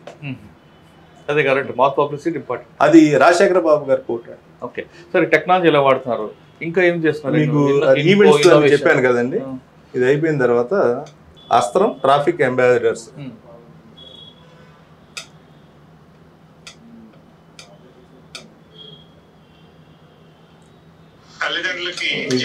Education కూడా మీరు అడిగారు కదండి, ఎడ్యుకేషన్ జరుగుతూ ఉంటుంది. ఎక్కడ ఏమి ఈవెంట్స్ ఉన్నవి అన్నది. నమస్కారం సార్, యాక్సిడెంట్ అయిన ప్లేస్ లో రీచ్ అయ్యా సార్. ఈ పర్సన్స్ గవర్నమెంట్ హాస్పిటల్ ఆటోలో ఇచ్చి పంపించాను సార్. బస్సు 2 వీలర్ పర్మనెంట్కి హ్యాండిల్ చేస్తాను సార్. నమస్కారం సార్. ఇది నమస్కారం సార్. పూణే మొబైల్ 4 వాళ్ళు సత్యనారాయణ గారు వచ్చారు సార్. ఎవరైతే మనకి ఇన్ఫర్మేషన్ ఇచ్చారో మన వాళ్ళు వెళ్ళిన తర్వాత అతను మళ్ళీ పెడతాడండి, ఏంటి మీ వాళ్ళు వచ్చారు ఇలా షిఫ్ట్ చేశారు ట్రాఫిక్ క్లియర్ అయిందండి. అదర్వైజ్ నా దగ్గర నుంచి గోడింగ్ వెళ్తుందండి, వాట్ యూ హర్డ్ అన్నది. ఇంకోటి ఇద్దరు ఒకటి చచ్చిపోయాడు స్పాట్ 12:45కి. మాకు ఆ టైంకి తెలియదు కదండి, అంబాసిడర్కి వచ్చి immediately we attend. Sir night time ఎవరు చూస్తారు ఇదంతా? అక్కడ ఆ టైంకి స్టాండింగ్ ఎలాగంటే అండి మెయిన్ సెంటర్స్లో నైట్ ఉంటారండి. వాళ్ళకి ఎవరన్నా అయినా పాసర్స్ పై చెప్పాలి, లేదా మా అంబాసిడర్ మొన్న ఇంకేపాటు చెప్పారు. మీ అంబాసిడర్ మీకు రెస్పాండ్ సమాచారం ఇస్తారు, దాన్ని ఇంప్లిమెంట్ చేయడానికి మీ వాళ్ళు కావాలి కదా, నైట్ టైం ఎవరు ఉంటారు? వెంటనే చెప్పంగానే వెంటనే అందరికీ ఇది ఎంటైర్ ట్రాఫిక్ స్టాఫ్కి యాక్సెస్ ఉంటుందండి. టెలిగ్రామ్ బాటు ఇది గ్రూప్లో ఇది ఏదైతే అతను వాయిస్ మెసేజ్ పెట్టాడో నా ట్రాఫిక్ హోమ్ గార్డ్ దగ్గర నుంచి ఏడీసీపీ వరకు ఇంక్లూడింగ్ సిపి గారు కూడా వెళ్తారు. కరెక్టే. అది కాకుండా ఏం చేస్తారు, వర్టికల్ మెసేజింగ్ సిస్టమ్ అని ట్రాఫిక్ అలర్ట్స్ ఉంటాయి. ఇవి సార్ ఏం చేశారంటే కంట్రోల్ రూమ్ లో పెట్టించారు. ఎక్కడైతే హై దాటుతుందో మోడరేట్ దాటుతుందో కంట్రోల్ రూమ్ నుంచి ఆ సెంటర్కి చెప్తారు నీకు ఇలా జరిగిందని. Night rounds night security officer NSO అని ఉంటారు, వాళ్ళకి చెప్తారండి కంట్రోల్ రూమ్ నుంచి. కన్సర్న్ ఆఫీసర్ కూడా కంట్రోల్ రూమ్ నుంచి ఫోన్ వెళ్తుంది. ట్రాఫిక్ కాకుండా లా అండ్ ఆర్డర్ కూడా మీరు అది ఇక్కడ నైట్ మా వాళ్ళు నైట్ రౌండ్స్కి వెళ్తారండి. కంట్రోల్ రూమ్ వాళ్ళు మా వాళ్ళకి ఫోన్ చేస్తారు. ఆ రోజు కిషోర్ అని చెప్పి ఇన్స్పెక్టర్ వాళ్ళు వచ్చి షిఫ్టింగ్ అది జరగడం, ఒక ఆయన సీరియస్గా ఉంది, ఒక ఆయన చనిపోయాడు, అయిపోయింది, అలా అటెండ్ అవుతారు. సార్ బెజవాడలో మీరు చాలా కాలం పనిచేస్తున్నారు కాబట్టి ఇక్కడ పబ్లిక్ ట్రాఫిక్ సెన్స్ ఉందంటారా? కొంచెం తక్కువేనండి, ఎంత చెప్పినా కూడా. మరి ఇంత ఫైన్ ఎంతో ఎడ్యుకేట్ చేశామండి. ఎడ్యుకేషన్ గురించి అడిగారు కదా, ఎందుకు లేదని అంటున్నానంటే ఏదన్నా స్టెప్ తీసుకునే ముందు డైరెక్ట్గా స్టెప్ తీసుకుంటే సిపి గారు ఒప్పుకోరండి, అసలు ఒప్పుకోరు. ఇది హెల్మెట్ హైకోర్టు మందలించడం అందరినీ డెత్ రేట్ పెరిగిపోయిందని చెప్పడం, కామెంట్ చేయడం, అది చేసిన తర్వాత హెల్మెట్ ఇంప్లిమెంటేషన్ చేయాలి ఎలాగని చెప్తే సారు అందరిని కూర్చోబెట్టి మీటింగ్ పెట్టి నో హెల్మెట్ నో ఎంట్రీ పెడదాం ఎడ్యుకేషన్. అది ఎలా ఎక్కడ పెట్టాలంటే బెంజ్ సర్కిల్, మహానాడు, రామర్పాడు లోపలికి ఎంటర్ అయ్యేది, ఓల్డ్ పీసీఆర్, బ్యారేజీ, వారధ్ దగ్గర నుంచి నేతాజీ లోపలికి వెళ్ళాడు. 1 month ఏం చేసామంటే ఎవరికి ఫైన్ వేయలేదు. అందుకే చెప్తాను, ఎవరు విజయవాడ పోలీసుని తప్పు పట్టలేరండి. మీరు అన్నట్టు ఎడ్యుకేషన్ ఎంత బాగా చేసామన్నది. ఎవరైతే హడావుడి అవునండి, ఏ పని అవునండి, వితౌట్ హెల్మెట్ ఉన్న వాళ్ళు అలౌ చేసేవాళ్ళం కాదు. కోర్టుకి వెళ్ళాలి, సెక్రటేరియట్కి వెళ్ళాలి, బ్యారేజ్ నుంచి అలౌ చేయాలి, మళ్ళీ వెనక్కి వచ్చి వారధి ఆ చుట్టూ తిరిగి వెళ్ళాలి. అర్జెంటుగా బందర్ రోడ్లోకి వెళ్ళాలి, లేకపోతే మనకి డీసీపీ బంగ్లానో లేకపోతే లెమన్ ట్రీకు కలెక్టరేట్కి వెళ్ళాలి. నేతాజీ నుంచి లోపలికి ఎంటర్ అవునాడు, ఇక్కడికి వస్తే ఈయన ఎంటర్ అవునాడు అండి బెంజ్ సర్కిల్లో. ఫైన్ ఇవ్వండి, వాళ్ళు ఆర్గ్యుమెంట్ చేస్తారు కదా. చేసిన ముందే పెడతాం కదండి, ముందే మీడియాకి ఇస్తామండి, పేపర్లో ప్రింట్ చేయిస్తామండి. అంతా చేసి 1 month అయినాక చలానింగ్ మొదలు పెట్టాం. అది 135 రూపాయలు ఉండేది. అయిన తర్వాత ఏమైందంటే March 1 నుంచి 1035 అవుతుందండి. అది అన్ని ఫైన్లు పెరుగుతుంది. అది ఒక్కసారి చేస్తే కుదరదు. నువ్వు జనవరి ఎండింగ్ నుంచి అన్ని సెంటర్లోనూ మీరు ఎడ్యుకేట్ చేస్తూ ఇలా 135 రూపాయలు ఇంటూ పెట్టి 1035 ఏది దేనికి ఎంత పెరిగింది అన్నది అన్ని సెంటర్లోనూ పెట్టామండి మొత్తం ఎంటైర్. అప్పుడు అంటే 1.5 month ముందు నుంచి March 1 నుంచి నీకు ఈ రకమైనది ఉంటుంది కాబట్టి నువ్వు హెల్మెట్ పెట్టుకో. అన్ని చోట్ల మీటింగ్లు పెట్టేవాళ్ళు. పబ్లిక్ ఇలా ట్రాఫిక్ హోల్డ్ చేసిన మైక్ పెట్టుకుని ఇలా వ్యాలిడ్ డ్రైవింగ్ లైసెన్స్ పొంది ఉండండి, పొల్యూషన్ సర్టిఫికేట్ పెట్టుకోండి, ట్రిపుల్ రైడింగ్ ఎక్కదు, ఇలా అన్నీ పెరుగుతున్నాయని చెప్పి పెట్టిన తర్వాత March 1 నుంచి మొదలు పెట్టారు. సార్ మీరు వాళ్ళు ఆపుతారు, చలానం వేయిస్తారు, ఓకే. ఇది కాకుండా వాళ్ళతో మాట్లాడడం, ఆ పేషెన్స్ అనేది ఇక్కడ వస్తుందండి. చాలా చికాకుగా ఉంటుంది సార్. ట్రాఫిక్ పోలీస్ అని పొద్దున్న వస్తారండి, రాత్రి వరకు ఉంటారు. 8 hours కదండి, 11 hours డ్యూటీ చేస్తారు. వాళ్ళు 11 hours ఏ మనిషికైనా సరే క్రమేపీ ఉద్యోగం తెస్తే ఎనర్జీ తగ్గిపోతుంటుంది. కరెక్ట్గా ఆ టైంలోనే ఒక 2-wheeler వచ్చి మీరు ఆర్గ్యుమెంట్ చేస్తాడు, మీకు ప్రొవోక్ చేస్తాడు, గొడవ. అది కరెక్ట్ వర్డ్, ప్రొవోకింగ్ అన్నది కావాలని చేస్తారు. మరి అప్పుడు పక్కన ఎవడో మమ్మల్ని బ్యాడ్ చేయడం కోసం వాడు చేసిందంతా కనపడదు, మనం ఒక మాట జారినప్పుడు ఆ టైంలో మీ వాళ్ళకి ఆ ఓపిక తీసుకురావడానికి మీరు మీ వాళ్ళకి ఎలా మోటివేషన్ చేస్తారు? అందరూ కూడా మార్నింగ్ 7 to 8 నాది టెలికాన్ఫరెన్స్ ఉంటుందండి. దానికన్నా ముందు 6:30 to 7 వీళ్ళు ఉంటుంది. 8 to 9 ఏమో సిపిసార్ టెలికాన్ఫరెన్స్ ఉంటుంది రెగ్యులర్గా అండి. అది కాకుండా రోల్ కాల్ పెడతారు, మెన్నందరికీ 1కి 4 సార్లు. అలాగే ఒక ఫ్రస్ట్రేషన్లో మైక్ మాకు పిఎస్ సిస్టమ్స్ 12 సెంటర్లో సార్ పెట్టించారు. అది మీరు అన్న ఫ్రస్ట్రేషన్ అక్కడ ఆగమని చెప్పిన తర్వాత గబాలను ఎవడ వెళ్తాడు, గుద్దుకోపోతాడు, యారా అని చెప్పి గబాలన బుద్ధి లేదా అని అంటారు. అలా అన్నప్పుడు కూడా పబ్లిక్ మళ్ళీ సిపి సార్ కంప్లైంట్ అంటే నీ మైక్ పట్టుకుని జాగ్రత్తగా కౌన్సిల్ చేయి, ఆడికి ఆ పేషెన్స్ ఉన్నవాడు చక్కగా మాట్లాడగలిగిన వాడికే మైక్ ఇవ్వు లేకపోతే ఇవ్వద్దని చెప్పారు. అలాంటి వాడినే సెలెక్ట్ చేసి మళ్ళీ మార్చడం, వాడిని కౌన్సిల్ చేయడం, ఇవన్నీ జరిగినాయండి. తొందరపాటు ప్రొవోకేట్ అవ్వడం మేము కూడా జరిగినాయి. వాటిని ఒక్కొక్క దాన్ని పాజిటివ్గా తీసుకుని ఎవరన్నా ఇలా మీరు ఎలా అంటారా మీకు అంటే మేము రెక్టిఫై చేసుకుని నిదానంగా ఇంకా చాలా మిస్టేక్స్ ఉన్నాయండి మా వైపు నుంచి కూడా. సార్ ఇక్కడ బెజవాడలో బాగా ట్రాఫిక్ అంటే బెంచ్ సర్కిల్ కాకుండా బాగా అంటే జామ్ ఉన్న ఏరియాలు ఎన్ని ఉంటాయి, బాటిల్ నెక్ ఏరియాస్ ఎన్ని ఉంటాయి, బ్లాక్ స్పాట్స్ ఎన్ని ఉంటాయి? బ్లాక్ స్పాట్స్ మొత్తం ఎన్టీఆర్ కమిషనరేట్లో 132 ఉన్నాయండి. బ్లాక్ స్పాట్ అంటే దాని డెఫినేషన్ కూడా ఉంది కదా, 500 మీటర్ రేడియస్లో 5 yearsలో ఇన్ని యాక్సిడెంట్ 10 deaths అయినా కూడా 10 యాక్సిడెంట్ కేసెస్ అయినా 5 deaths అయినా ఇలా ఉంటుంది. అది ఎక్స్టెండ్ అయితే 600 మీటర్ల వరకు అని అలాంటివి 132 ఉన్నాయండి. మీరు ట్రాఫిక్ పాయింట్స్ కనుక చూసినట్టయితే మీకు బ్యారేజ్ దగ్గర మనకు అమ్మారు గుడి అది ఉంది కాబట్టి అక్కడ ఉంటుందండి. వారధి మోస్ట్ ప్రోన్ అండి అది. పిఎన్బిఎస్ అంటే పండిట్ నెహ్రూ బస్ స్టాండ్ దగ్గర ఉంటుంది, కానీ అందుకని అక్కడ 5 మైకులు ఉన్న సిస్టమ్ పెట్టడం జరిగింది, పిఎస్ సిస్టమ్. ఇదివరకు ఇప్పటికీ చాలా మెరుగండి. అక్కడ అండర్ పాస్ ఏదైతే ఉందో అక్కడ పబ్లిక్ నడిచి వెళ్తూ ఉంటారు, వెహికల్స్ వెళ్తూ ఉంటాయి. అది గ్రహించి ఫుట్పాత్ వేస్తే బాగుంటుంది. అంటే ఇక్కడ ఏది మనం సజెస్ట్ చేసిన ఇంటర్వెన్షన్ సిపి సారు రాజశేఖర బాబు సార్ పర్సనల్గా వచ్చి ఆయన ఇన్స్పెక్ట్ చేసి ఆయన కన్విన్స్ అయితేనే మనం చేయగలుగుతాం. అది అక్కడ విఎంసి ధ్యాన్ చంద్ ఐఏఎస్ ఉన్నారు, యంగ్ ఐఏఎస్ ఆఫీసర్. వారి కోఆర్డినేషన్ కూడా ఎక్సలెంట్ అండి, మాకు సపోర్ట్. దానివల్ల అది వేస్తే బాగుంటుంది సార్ అంటే ఇప్పుడు అటు ఇటు మీరు చూడొచ్చు, దానికి రైలింగ్ పెట్టి 2 వైపులో ఫుట్పాత్ పెట్టారు. దానివల్ల నాకు అక్కడ కంజెషన్ పోయింది. అలాంటి ఇలాగ స్క్యూ బ్రిడ్జ్ దగ్గర ఒకటి ఇంటర్వెన్షన్ కట్ చేయడం, ధర్మస్థలి దగ్గర అశోక చక్రం ఉంటుందండి, అది ఎక్స్టెండ్ అయిపోయి ఉంటే మొత్తం ఒక 12 feet వరకు ఎంతవరకు కట్ చేస్తామండి మొత్తం ఉంటుంది. ఎక్స్టెండెడ్. ఓకే. ఇలాంటివన్నీ ఐడెంటిఫై చేసి, ఇలాగే మచిలీపట్నం రోడ్లో చూస్తే 4 కటింగ్స్ మీడియన్స్ ఉన్నవి క్లోజ్ చేసి పబ్లిక్ వీలుగా ఏ రకంగా ఉంటాయి అన్నది మనం స్టడీ చేసి పీక్ అవర్స్లో అన్నది అక్కడ కట్ చేయడం. అలాగే రావర్పాడు మీరు అటు నుంచి వచ్చేటైతే ఫ్రీ స్ట్రైట్ పెట్టడం జరిగిందండి. అక్కడ యాక్సిడెంట్ అయిపోయింది. స్ట్రైట్గా రావడం, రావర్పాడు రైట్కి తిరగడం, హైదరాబాద్ ఇన్నర్ రింగ్ రోడ్కి వెళ్ళాలని తిరగాలని 2 వీలర్స్ హెవీ వెహికల్స్ పడి యాక్సిడెంట్ అయి చనిపోతున్నారు. అది అవాయిడ్ చేయడం కోసం అలా ప్రతి స్టెప్ అండి. తర్వాత సిపి సారు విఎంసి కమిషనర్గా ఉన్నప్పుడు ఒక డౌట్ వచ్చింది. ఏంటంటే మీరు అందరూ కూడా ట్రాఫిక్ చేస్తున్నారు, పొరుగు రోడ్డు నువ్వు నేను కూడా, నేను పలానా చోటకి వెళ్ళాలంటే బెంచ్ సర్కిల్ బందర్ రోడ్డు వెళ్ళాలనుకున్నా, there are other roads also, ఆ సైనేజ్ తెలియాలి కదా అంటే అది కరెక్ట్ అనిపించి దగ్గర 20 బోర్డ్స్ వరకు ఏ రోడ్లో వెళ్తే షార్ట్గా ఎక్కడికి వెళ్ళొచ్చు అనేది సైనేజ్ బోర్డ్స్ పెట్టించారండి సిపి గారు మాకు. ఓకే.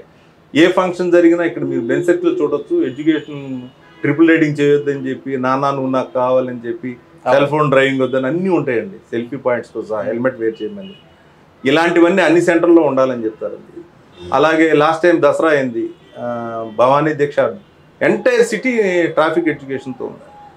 ఇప్పుడు మళ్ళీ దసరా వస్తుంది, సార్ అన్ని చోట్ల పెట్టిస్తారండి, అందరికీ తెలియాలి ఈ రకంగా. ఈ బందోబస్తు సక్సెస్ అవ్వడానికి కూడా యుఫోరియా అన్నది 2047 అయిందండి, నారీ శక్తి, ఎన్నో ఈవెంట్స్ అయినాయండి. అన్నిటికీ కాదు సైనేజెస్ అండి. వెంటనే సార్ ఇవన్నీ సైనేజెస్ అంటే అన్నీ పెడతాను, పార్కింగ్ ప్లేసెస్ ఐడెంటిఫై చేయడము, వాటికి డైరెక్షన్ ఏ రకంగా వెళ్ళాలని, ఇవన్నీ ప్రిపరేటరీ వర్క్ చాలా ఉంటుంది. సార్ విజయవాడ వరకు తీసుకుంటే ఫ్లోటింగ్ ఏరియా ఎక్కువ ఉంటుంది, విశాఖపట్నం, చెన్నై, గుంటూరు అని కూడా. ఇక్కడ 2020లో ఉన్న రోడ్ స్పేస్ ఇప్పుడు అంతే ఉంది, కానీ వెహికల్స్ మూవ్మెంట్ పెరిగినాయండి. లక్షలు ఉంటుందండి ఇప్పుడు.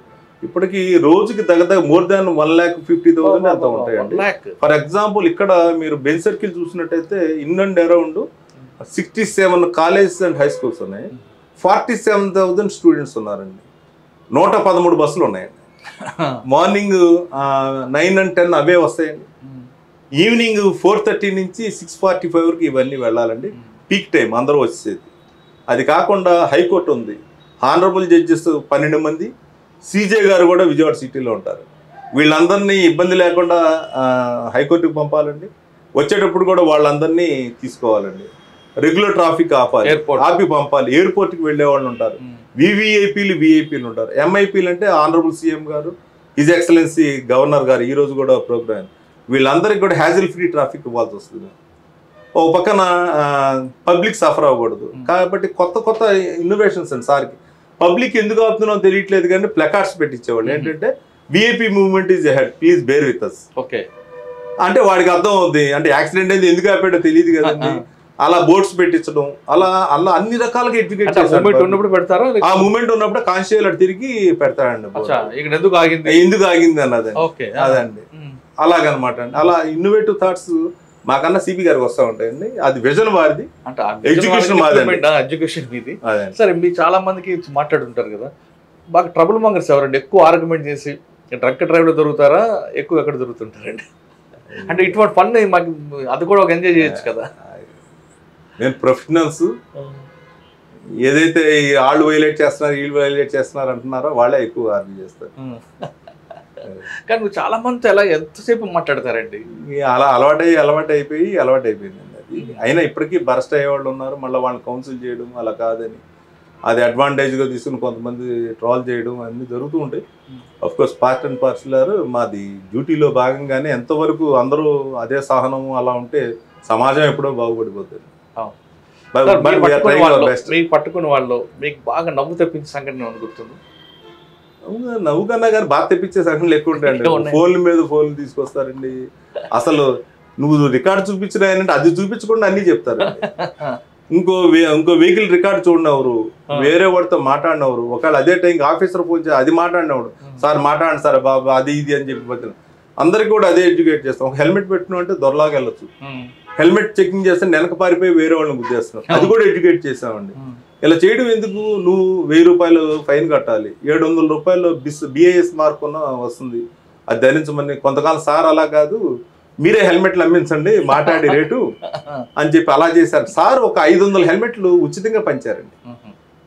December 31st 2024 తెల్లారితే ఫస్ట్ అనగానే ఆ ఒక్క రాత్రి 350 హెల్మెట్లు పంచారండి సిటీగా. సార్ కొంతమంది ఆర్గ్యుమెంట్ చేస్తారు, హెల్మెట్ పెట్టుకోకపోతే పోయేది నాకు నీకెందుకు అంటారు. అవునండి. మరి కొంతమంది రాంగ్ రూట్లో వస్తారు. వచ్చిన వాళ్ళ ఆర్గ్యుమెంట్ ఏంటంటే ఇక్కడే కదా, దగ్గరే కదా, మీ కిలోమీటర్ పోయి రావాలా, నా పెట్రోల్ వేస్ట్, టైం వేస్ట్. ఇటువంటి వాళ్ళకి మీరు ఇచ్చే మెసేజ్? మేము వాళ్ళందరూ కూడా అదే చెప్పిన, హెల్మెట్ తన దాకా వస్తే కానీ తెలియదు. ఇప్పుడు 113 డెత్స్ అయితే 78 వితౌట్ హెల్మెట్ హెడ్ ఇంజరీ వాళ్ళు చనిపోయారు. అయ్యో. ఆ ఎగ్జాంపుల్స్తో సహా వాళ్ళకి డేటా చూపిస్తామండి. ఈ రకంగా నా ఇష్టం నాదంటే సూసైడ్ చేసుకోవడం క్రైమే కదండి. నా ప్రాణం నా ఇష్టం అంటే అతనికి రైట్ లేదు, చట్ట ప్రకారం లేదు. నేను చట్టానికి లోబడి పనిచేస్తున్నాను. రూల్స్ ఏదైతే చట్టం ఉందో ప్రతి ఒక్కడు, negligence is not a bliss అండి ఇన్ దిస్ సొసైటీ. పాటించి తీరాల్సింది. నా ఇష్టం అంటే కుదరదండి. పోనీ నీకు ఇష్టం లేదు, నువ్వు వెళ్ళి ఎదుటోడిని గుర్తితే వాడికి ప్రమాదం కదండి. నేను తాగుతాను, నా ఇష్టం, నేను తోలుతానంటే కుదరదండి. సార్ ఇక్కడ చాలా సెంటర్లో మనకు కనిపిస్తుంటాయి. పట్టుకున్న ట్రాఫిక్ వైలేటర్స్లో ఎడ్యుకేటెడ్ ఎంతమంది ఉంటారు, అన్ఎడ్యుకేటెడ్ ఎంతమంది ఉంటారు? ఆ పర్సెంటేజ్ 70% ఎడ్యుకేటెడే ఉంటారు. 70. అదే ప్రాబ్లం అండి. వాళ్ళతో కొంతమంది కూడా చేస్తాను, నేను చదువుకున్నోడికి చెప్పగలను కానీ చదువుకున్నోడికి ఏం చెప్పనని బాధపడిన సందర్భాలు వాళ్ళతోనే అన్న సందర్భాలు. ఇంకా అది కూడా కాదు, హెల్మెట్ తెస్తాడు, వెనకాల భార్య కూర్చుంటారు, ఆవిడ మోచేతికి తగిలించుకుంటారండి. అదేంటమ్మా మోచేతికి కాదు కదా హెల్మెట్, మీ భర్తకి పెట్టాలి కదా అంటే ఆవిడ నవ్వుతూ ఉంటారండి. మరి ఏం చెప్పాలండి? మీరు ఒక వీడియో చూసాము, ఇది ఆయన మాస్క్ పెట్టుకుంటే హెల్మెట్ పెట్టుకోడు. అదే ఒక అతన్ని ఫన్నీగా ఉంటాయండి, నువ్వు ఎందుకు పెట్టుకోలేదు హెల్మెట్ తీసుకుని, నేను మెకానిక్ని సార్ అంటాడు. మరి నీ హెడ్ ఏమైనా ఐరన్తో అయిందా ఏంటంటే మాట్లాడు. మీకు అసలు ఆ డైలాగ్ స్పాట్లో వస్తాయండి అవి. ఏదన్నా మెకానిక్ అనేసరికి అలా ఆ టైంకి అలా వచ్చిందండి. అలా నీ బుర్ర ఏమన్నా ఐరన్తో చేస్తారా? అలాగే కొంతమంది ఉంటారు ఇదే సెంటర్లో, గుడివాడ నుంచి వస్తారండి స్కాలర్స్, కేఎల్యూకి వెళ్ళేవాళ్ళు, ఇద్దరు హెల్మెట్లు పెట్టుకుంటారు. వాళ్ళని అడిగితే ఏంటంటే ఇది నా లైఫ్ సార్, నేను అంత దూరం వచ్చి ఎంటెక్ చేసి ఇప్పుడు స్కాలర్ చేసి ఇవన్నీ చేస్తానంటే నా లైఫ్ సెక్యూర్గా ఉండాలి. నేను కార్లో వచ్చే స్తోమత నాకు లేదు, నా తల్లిదండ్రులు నేను ఒక్కడే, మా ఫ్రెండు ఇద్దరం గుడివాడ నుంచి వస్తున్నాం, మరి హెడ్ ఉంటేనే కదా మిగిలిన ఏ దెబ్బలు. అలా అంత అవేర్నెస్ ఉన్న స్టూడెంట్స్ ఉన్నారు. నలుగురిని ఎక్కించుకెళ్ళే స్టూడెంటే ఉన్నాడండి. మరి ఏం చేస్తా అండి? వాడిని అడిగి మాట్లాడారా? వాడు చదువుకుని స్కూల్లో మీటింగ్లు పెడతామండి, అందరం కూడా వెళ్ళి అంతా ఉంటారు. నేను ఏం చెప్తానంటే అండి, మీ తల్లిదండ్రులు హెల్మెట్ పెట్టుకోకుండా నేను పికప్ చేసి వస్తే సే నో అని అలాగే అంటారు. అందరితో చెప్పిస్తాం, వాళ్ళ తల్లిదండ్రులు అలాగే వస్తారు, వీళ్ళు అలాగే వెళ్ళిపోతారు. సార్ సాధారణంగా పిల్లలకి హీరో ఎవరు? తండ్రి ఉంటాడు. ఆ తండ్రి చేసే మిస్టేక్స్ పిల్లలు ఫాలో అవుతుంటారు అన్నది వాస్తవం. ఇప్పుడు ఫర్ ఎగ్జాంపుల్ స్కూల్ దగ్గర అండి, స్కూల్ దగ్గర రాంగ్ రూట్లో పిల్లల్ని దింపుతాడు, అదే తండ్రి హెల్మెట్ లేకుండా నడుస్తాడు. మరి పిల్లలకి ఏం మెసేజ్ ఇస్తున్నాడు? అదే మెసేజ్, అదేనండి మా బాధ కూడా. ఇందాక మీరు అడిగారు ఎడ్యుకేటెడ్ ఎక్కువ ఉంటారు ఏదని, ఎడ్యుకేటెడ్ ఎక్కువ ఉంటారంట కారణం అదే ప్రాబ్లం అండి. ఇక్కడ ఎడ్యుకేటెడ్ పర్సన్ వైలేటర్స్ ఎవరంటే ఎడ్యుకేటెడ్, చాలా సొసైటీ మీద అవేర్నెస్ ఉన్నవాళ్ళేనండి. ఒక విచిత్రత చెప్తానండి, నేను ఇదే ఎన్టీఆర్ సర్కిల్ దాటిన తర్వాత ఈ రెగ్యులేషన్ చేస్తున్నాను అందరం. ఒక లేడీ డ్రైవ్ చేసుకుంటూ వచ్చి రోడ్డుకి అడ్డంగా ఆపేసి మీరు బాగా చేస్తున్నారు, వీళ్ళు ఇది ఎక్కువ అయ్యారు అది ఎక్కువ అయ్యారు అని చెప్పంటే నేను అన్న ఎప్రిషియేషన్ థ్యాంక్స్ అండి, నిర్మోహంగా సీట్ బెల్ట్ పెట్టుకోలేదు మీరు. సెకండ్, రోడ్డుకి అడ్డంగా మీరు ట్రాఫిక్లో కార్ ఆపేసి వెనకాల ట్రాఫిక్ అంతా ఆగిపోయింది, మీరు నాకు సూచనలు ఇస్తున్నారు, ముందు మీరు సూచనలు పాటించండి. మీరు ఇది మాట్లాడేది ఏదో కారు పక్కన పెట్టేసి మీరు సీట్ బెల్ట్ వేసుకున్నట్టే సారీ సార్ అని చెప్పి అయినా కానీ సీట్ బెల్ట్ పెట్టుకోలేదండి. సార్ కొంతమంది వస్తారండి బాగా ఎడ్యుకేటెడ్, మీరు బండి ఆపారు, మీ వాళ్ళు కానీ మీ సేయ గారు కానీ లేదు ఆపిన ఫస్ట్ మీ నేమ్ బోర్డు చూసి మీ నేమ్ బోర్డు నుంచే మాట్లాడుతుంటాడు, మనకి ఇరిటేట్ చేస్తాడు, ఒక దశలో కొట్టాలి అన్న కోపం వస్తుంది. మరి ఆ సిచ్యువేషన్ ఎలా హ్యాండిల్ చేస్తారు? అక్కడ పక్క నుంచి వెళ్ళిపోతామండి. ఇంకా అక్కడి నుంచి అతనితో మాట్లాడకుండా మొహం తిప్పుకు పక్కకి వెళ్ళిపోవడం అండి. ఇంకా అతను ఉంటే ఇంక ఇరిటేట్ చేసి ఇంకో పని కూడా చేయనివ్వడండి. అదండి ఒక వీడియోలో నేను అందరికీ ఎడ్యుకేట్ చేస్తూ చేసినప్పుడు ఈ వైర్ అది వచ్చి నేమ్ ప్లేటు ఇలా కొంచెం టిల్ట్ అయిందండి. ఎవరో చెప్పారు, ఆ కామెంట్ పెట్టారు, అందరికీ చెప్తున్నావు ట్రాఫిక్ రూల్స్, నీ నేమ్ ప్లేట్ వంకరగా ఉంది అది సరిగ్గా పెట్టుకో అని చెప్పాను. అంటే వాడికి వంకర మనిషికి వాడికి నేను చెప్పే భావం ఏంటో వాడికి ఎక్కలేదు. హెల్మెట్ గురించి చెప్తున్నా, ట్రిపుల్ రైడింగ్ ఇవన్నీ లేదు, వాడికి నా నేమ్ ప్లేట్ వంకర తిరిగింది అన్నది వాడికి వంకర బుద్ధి. అలాంటి వాళ్ళు ఉన్నారు సమాజంలో. ఇంత చేస్తున్నారు కదా సార్, మీరు ఓపికగా ఉంటున్నారు, కానీ కింద ఉన్న కానిస్టేబుల్స్ ఉంటారు, వాళ్ళు ఉదయం నుంచి రోడ్డు మీద నిల్చున్న దుమ్ము ధూళి నరకం అంతా చూస్తుంటారు. కావాలని కొంతమంది వస్తారు, వాళ్ళని అక్కడికి వచ్చాక పొగలు వేయడం, గట్టి సౌండ్ కొట్టడం, ఇటువంటి చేస్తున్నప్పుడు వాళ్ళు కూడా మనుషులే. కానిస్టేబుల్ కూడా ఒకసారి ఇరిటేట్ అవుతారు, వాళ్ళకి కౌన్సిలింగ్ ఏం చేస్తుంటారు, వాళ్ళకి మార్నింగ్ రోల్ కాల్లో చెప్తామండి, పబ్లిక్ కంప్లైంట్ చేస్తూ ఉంటారు. నిన్న ఒక చోట స్క్యూ బ్రిడ్జ్ దగ్గర గబాలన ఎంత చెప్పినా లారీ ఆగపోతే లారీ ఉండి ఏరా బుద్ధి లేదా అని చెప్పి మైక్లో అన్నారని చెప్పి అది కొంతమందికి అబ్జెక్షనబుల్గా అనిపించింది.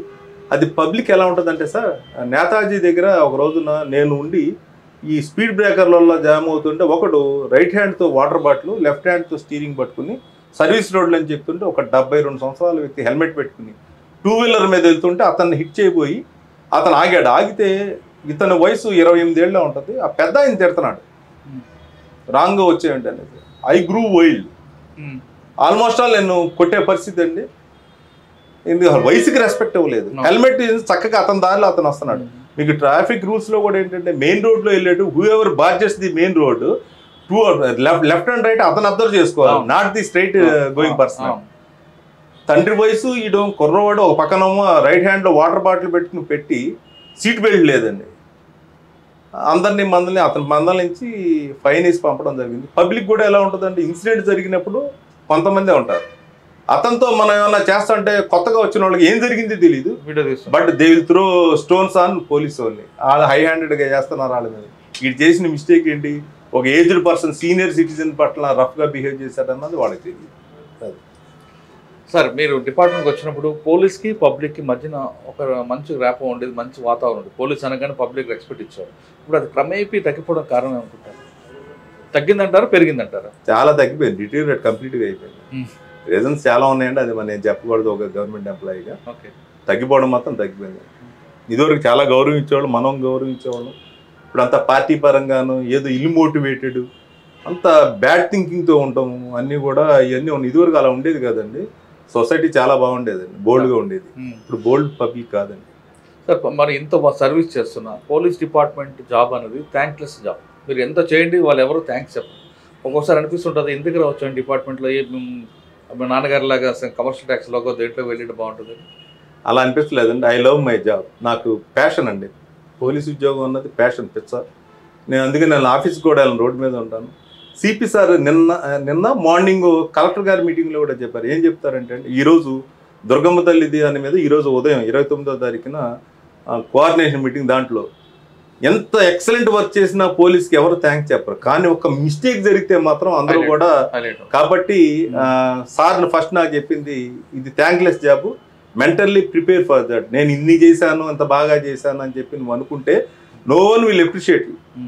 బట్ ఒక మిస్టేక్, ఒక చోట కంజెషన్ వచ్చి పబ్లిక్ ఇబ్బంది పడితే ట్రాఫిక్ వరస్ట్గా ఉంది ఎవడని చెప్పి తిడతారు. ప్రిపేర్ ఫర్ దట్ మెంటల్గా. ఎప్రిషియేషన్స్ రావు, డోంట్ ఎక్స్పెక్ట్ అని చెప్పి సార్ చెప్పారు. రాత్రి సార్కి ఎవరో ఒక చార్టెడ్ అకౌంటెంట్ గారు ట్రాఫిక్ విజయవాడలో ఇంత కష్టపడుతున్నారు, 10,000 రూపాయలు, ఫస్ట్ టైం నాకు విచిత్రంగా ఉంది, 10,000 రూపాయలు చెక్ పంపించి ట్రాఫిక్ వాళ్ళకి వినియోగించమంటే సిపి సార్ నాకు పంపించారండి. అది కూడా నాకు చాలా బాగా అనిపించిందండి. అది దాంతో బ్యాటన్స్ అవి సార్ ఎప్పుడు కూడా టెక్నికల్గా ఉండాలి, టెక్నాలజికల్గా అన్నారు. బ్యాటన్స్ కొనడానికి ప్రిపేర్ అయ్యండి. ఆ 10,000 పెట్టి మీటింగ్ పెట్టి ఇన్స్పెక్టర్స్ ఇలా 10,000 మీ యొక్క కష్టం, అందరు టీం వర్క్ నిదర్శనం. ఒక వారు టోకెనాల్ గిఫ్ట్ కింద 10,000 ఇచ్చారు కాబట్టి ఇలా చేద్దాం అనుకుంటున్నాను. ఓకే సార్, ఫైనల్గా చెప్పండి, బెజవాడ పబ్లిక్, బెజవాడ చుట్టుపక్కల వాళ్ళకు ట్రాఫిక్ సంబంధించి, అంటే బెజవాడని కాదు చూడండి, మొత్తం ఎవరైనా సరే ఇంటర్వ్యూ చూసిన ఎవరికైనా హ్యాపీగా ఇంటి నుంచి వచ్చి ఆఫీస్లో ఇక్కడికి వెళ్ళి తిరిగి ఇంటికి రావాలంటే వాళ్ళు ఏం చేయాలి? వాళ్ళు ఖచ్చితంగా అండి రికార్డు వ్యాలిడ్ రికార్డు ఉండాలి, డ్రైవింగ్ లైసెన్స్ ఉండాలండి, పొల్యూషన్ సర్టిఫికేట్ ఉండాలండి, ఇన్సూరెన్స్ కంపల్సరీగా ఉండాలండి, ఏదైతే రిజిస్ట్రేషన్ ఉందో నంబర్స్ మెయిన్ అండి. నంబర్స్ లేకపోవడం వల్ల నీకు ఉన్నా ఎదురువాడికి లేకపోయినా ఏమవుతుందండి, చాలామంది ఫర్ ఎగ్జాంపుల్ చెప్తానండి, 90-99 ఒక బండి నెంబర్ 0 తీసేసి 999 వేశాడు. అదే రిజిస్ట్రేషన్లో వేరే వాడు కార్ అయ్యి టోల్ ప్లాజా దగ్గర 999 ఉన్న వెహికల్ ఏలూరు అతనికి పడిపోతుందండి, అమౌంట్ 0 తీసాడు. లేకపోతే కొంతమంది నేను చూశాను 86 ఉందండి, 3886 పెద్దగా వేశాడు, కింద చిన్నగా 3, ఇటు పక్కన 5 వేశాడు, ఇర్రెగ్యులర్ నెంబర్ ప్లేట్. నెక్స్ట్ ఏం చేస్తున్నారండి, ర్యాష్గా వెళ్ళేవాళ్ళు ఒక నెంబర్ తీసేస్తున్నారు. యాక్సిడెంట్ అయ్యి వెళ్తే నాకు సీసీ కెమెరా సిపి సార్ మొత్తం అంతా ఎంటైర్ పోలీస్ కమిషనరేట్లో సీసీ ఫుటేజెస్ అన్నీ పెట్టించారు. తీస్తే ఒక నెంబర్ కనపడితే ఏ వెహికల్లో తెలియదు, ర్యాష్గా ఐడెంటిఫికేషన్ కష్టం అవుతుంది. కాబట్టి ప్రాపర్గా ఎవడో ఫ్యాన్సీగా వేశాడని ఆ ఫోటోలు ఈ ఫోటోలు కావాలంటే మీరు మిగిలిన బాడీ మీద వేసుకోండి, అభిమాన నాయకులవి నెంబర్ ప్లేట్ మీద కాదండి, దానికి ప్రిస్క్రైబ్డ్ సైజెస్ అవి ఉన్నాయి, మౌల్డెడ్ టైప్ ఉన్నాయి, ఆర్టీఏ వాళ్ళు ఇచ్చినాయి, అవి వేసుకోవాలండి కంపల్సరీగా. హెల్మెట్ ధరించాలండి, కార్ అయితే సీట్ బెల్ట్ పెట్టుకోవాలి. అదేవిధంగా మీరు cell phone driving, triple riding, ఇప్పుడు 4 రైడింగ్లు ఏమన్నాలో నాకు అర్థం కావట్లేదు, 4 కూడా ఎక్కుతున్నారు. రాంగ్ డ్రైవింగ్, అదేవిధంగా రాంగ్ పార్కింగ్ చేయకుండా ఉంటే మీరు ఇబ్బంది పడరు, మిగిలిన వాళ్ళు కూడా ఇబ్బంది పడకుండా హెల్దీ సొసైటీ ఉంటుంది. సేఫ్గా వెళ్ళి మనం సేఫ్గా ఇంటికి, మనకేంటి అందరూ ఎదురు చూస్తూ ఉంటారండి, పిల్లలైతే తల్లిదండ్రులు, భర్తలైతే భార్యలు, పిల్లలు అందరూ కూడా. కాబట్టి వాళ్ళ కోసమే మమ్మల్ని తిట్టినా కూడా, but we are for the society అండి, we are for the public safety as our CP sir said. Okay sir, ఫైనల్కి మరొక క్వశ్చన్ అండి. మనం ఒక వైలెట్కి ఎంత ఫైన్ పడుతుంది, ఎంత శిక్ష పడుతుంది అని మాట్లాడదాం. ఒక్కొక్క వైలెట్ హెల్మెట్ పెట్టుకోలేదు 1035 పడుతుంది, హెల్మెట్కి 1035, సీట్ బెల్ట్, సీట్ బెల్ట్కి 235 అండి. అది అంటే లెక్కలు, అది లిస్ట్ చూడాలి నేను. ఓకే, ట్రిపుల్ రైడింగ్ 2000 అండి. 2000. రాంగ్ డ్రైవింగ్, రాంగ్ డ్రైవింగ్కి 1530, రాంగ్ పార్కింగ్ కానీ రాంగ్ డ్రైవింగ్ కానీ 1535. ఓకే, అదేవిధంగా నెంబర్ ప్లేట్ వైలేట్ చేశారు 185 రూపాయలు ఉందండి ప్రస్తుతానికి. బ్లాక్ ఫిల్మ్ అయినా 185 ఉందండి. ఓకే, నో పార్కింగ్ వెహికల్ పెట్టారు. నో పార్కింగ్ కూడా ఇప్పటి వరకు 3000 రూపాయలు వచ్చిందండి. అది కొత్త దీని ప్రకారం అండి. ఇప్పుడు కొత్తగా ఇదన్నీ అవాయిడ్ చేయడం, ఎక్కడ పడితే అక్కడ పార్క్ చేసి వెళ్తున్నారు, వీలాక్స్ వేస్తున్నారు. 1535 రూపాయలు కలెక్ట్ చేస్తారండి. వీలాక్ పడిందంటే 1535 రూపాయలు కలెక్ట్. ఓకే, ఒక యాక్సిడెంట్ చేస్తారండి, యాక్సిడెంట్ చనిపోతే ఎంత, గాయపడితే ఎంత? అది లాండ్ ఆర్డర్ రోల్ చేస్తారండి. Fatal road accident, non fatal road accident, ఆ వెహికల్ తీసుకెళ్తారు. గ్రీవియస్ ఇంజురీ కానీ ఫ్యాటల్ అయితే ఎంఈ ఇన్స్పెక్టర్ ఇన్స్పెక్ట్ చేస్తారు. అది లాండ్ ఆర్డర్ ఇన్వెస్టిగేషన్ చేస్తారండి, నేను చేయనండి. ఒక వ్యక్తి ఇంటి నుంచి బయటకు వెళ్ళి తిరిగి క్షేమంగా ఇంటికి రావాలంటే ట్రాఫిక్ నిబంధనలు తప్పనిసరిగా పాటించినట్టున్నారు ప్రశాంత్ కుమార్ గారు. మనం కరెక్ట్గా వెళ్తున్నాం కాదు, అవతల వ్యక్తి కూడా కరెక్ట్గా వస్తేనే మనం ఇంటికి క్షేమంగా వెళ్తాం అనే విషయాన్ని అందరూ గుర్తుంచుకోవాలి. ఇక్కడే కదా, అక్కడే కదా, పక్కనే కదా, చిన్నప్పటి నుంచి ఇదే రోడ్లో తిరుగుతున్నాను, నాకేం కాలేదని ఆర్గ్యుమెంట్ చేయకుండా ట్రాఫిక్ నిబంధనలు పాటించండి, మీరందరూ క్షేమంగా ఉంటారు. మీకోసం ఆధారపడ్డ మీ కుటుంబం హ్యాపీగా ఉండాలంటే ట్రాఫిక్ రూల్స్ మస్ట్ అంటారు. అన్నిటికన్నా ఇంపార్టెంట్ హెల్మెట్. హెల్మెట్ని ఎప్పుడు పెట్టుకోలేదు, ఇక్కడికే వెళ్తున్నాం కదా హెల్మెట్ తీసుకుంటా కాదు, హెల్మెట్ మస్ట్. ఎందుకంటే హెల్మెట్ లేకపోతే మీకు తలకు చిన్న గాయమైనా, మీరు ప్రాణం కోల్పోయినా, తలకు గాయం తడిన తర్వాత ఆ కుటుంబం పడే బాధ అంతా అయితే కాదు. ఎందుకంటే మిమ్మల్ని కాపాడుకోవడానికి, మీకు హాస్పిటల్ తీసుకెళ్ళడానికి ఆ కుటుంబం ఆర్థికంగా, మానసికంగా చెదిరిపోతారు. కాబట్టి హెల్మెట్ తప్పనిసరిగా వాడనంటారు ప్రసన్న కుమార్ గారు, ట్రాఫిక్ పోలీసులు. ఇవన్నీ కాకుండా ఆర్గ్యుమెంట్ చేస్తాము అంటే మీ ఇష్టం, నా చావుకు నాయనే కష్టం అంటే దానికి కూడా, అది కూడా నేరం అవుతుందంటూ ప్రసన్న కుమార్ గారు చెప్తున్నారు. ఇది ట్రాఫిక్ ఎడ్యుకేషన్పై విజయవాడ పోలీసులు చేస్తున్న టెక్నికల్ దీని మీద ప్రత్యేక కార్యక్రమం. మీరందరూ పాడండి, అందరూ ఖచ్చితంగా సంతోషంగా ఉండాలంటే ట్రాఫిక్ రూల్స్ తప్పనిసరిగా పాటించండి. ప్రసన్న కుమార్ గారి ఎక్స్క్లూజివ్ ఇంటర్వ్యూ వచ్చే వారం మరొక ఇష్టం మళ్ళీ కలుద్దాం. అంతవరకు నమస్తే. Thank you very much. Thank you very much sir. Please. Super. iDreams, this police diaries is something very, very valuable towards that. I must really appreciate Murali, your insights.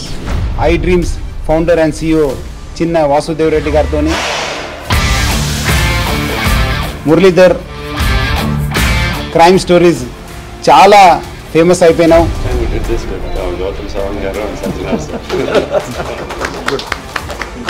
Well done. Congratulate him for doing so well. And I congratulate him, his boss also, for doing so well.